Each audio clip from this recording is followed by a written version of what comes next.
അപ്പൊ വന്താൻ തലവരവ അത് മറ്റാരുമല്ല, എന്തിൻ്റെ കൂടെയും എക്സ് ഇട്ട് നടക്കുന്ന ex Muslim ex homeo doctor mister Harif ഹുസൈനാണ് അതിന് റിപ്ലൈ എടുക്കാൻ ശ്രമിക്കുന്നത്. ഇവര് ഒരു ചോദ്യമുണ്ട്, ഇത് എങ്ങനെയാണ് നമുക്ക് അധാർമികമാകുന്നത് എന്നാണ് ഇവർ ചോദിക്കുന്നത്. അതെ, അതിന് നമ്മളെ ഹാരിഫ് ഹുസൈൻ ഉത്തരം പറയാൻ വേണ്ടി പോവാണ്. എല്ലാവരും ബുക്കൊക്കെ എടുത്തോ.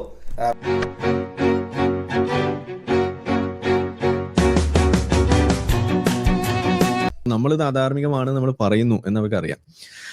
അതെ, നിങ്ങൾ കപട സദാചാരമാണ് പറഞ്ഞുകൊണ്ടിരിക്കുന്നത് എന്നുള്ളതാണ് ഞങ്ങൾ പറയുന്നത്. ശരിയാണ്, കറക്റ്റാണ്. പക്ഷെ ഇത് എങ്ങനെയാണ് ധാർമ്മികമായിട്ട് വരുന്നത് ഒന്ന് പറയാൻ, ഒന്ന് എഴുതി വെക്കാനാണ്, ഒന്ന് പറഞ്ഞേ. പക്ഷെ എന്താണ് പ്രശ്നം? എന്താ പ്രശ്നം? മുസ്ലിങ്ങളായിട്ടുള്ള ആളുകൾ ഈ പറയുന്ന ഈ മദ്രസ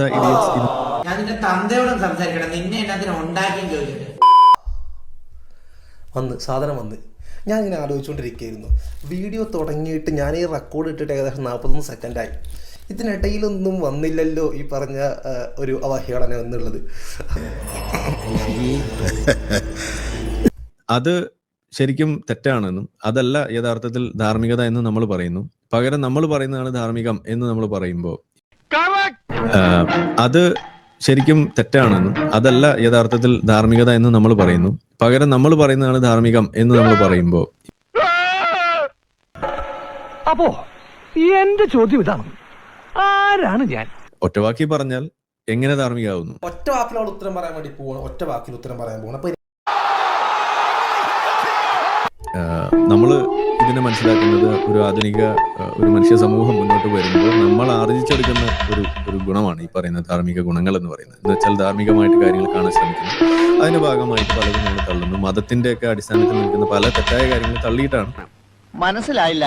അതായത് നമ്മൾ ഇതിനെ മനസ്സിലാക്കുന്നത് ഒരു ആധുനിക ഒരു മനുഷ്യ സമൂഹം മുന്നോട്ട് വരുമ്പോൾ നമ്മൾ ആർജിച്ചെടുക്കുന്ന ഒരു ഗുണമാണ് ഈ പറയുന്ന ധാർമ്മിക ഗുണങ്ങൾ എന്ന് പറയുന്നത്. എന്ന് വെച്ചാൽ ധാർമ്മികമായിട്ട് കാര്യങ്ങൾ കാണാൻ ശ്രമിക്കുന്നു, അതിന്റെ ഭാഗമായിട്ട് പലതും നമ്മൾ തള്ളുന്നു. മതത്തിന്റെ ഒക്കെ അടിസ്ഥാനത്തിൽ നിൽക്കുന്ന പല തെറ്റായ കാര്യങ്ങൾ തള്ളിയിട്ടാണ്. ഇപ്പൊ മനസ്സിലായോ? അല്ല, മതത്തിന്റെ പേരിലെ കാര്യങ്ങളെ തള്ളിയിട്ടാണ്. എന്തുകൊണ്ടാണ് തള്ളുന്നത് മനസ്സിലാക്കിയിട്ടാണ് നമ്മൾ ഇന്ന് അതിനെ ധാർമ്മികമാണെന്ന് പറയുന്നത്. എന്നാൽ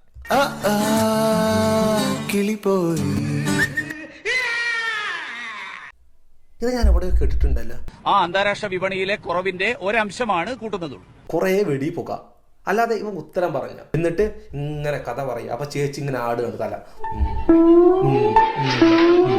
അയാൾക്ക് കൊടുക്കാനുള്ള എന്താ വെച്ചാൽ അങ്ങോട്ട് കൊടുക്കാന്ന് വിചാരിക്കായിരുന്നു. സന്തോഷാവട്ടെ. എന്താ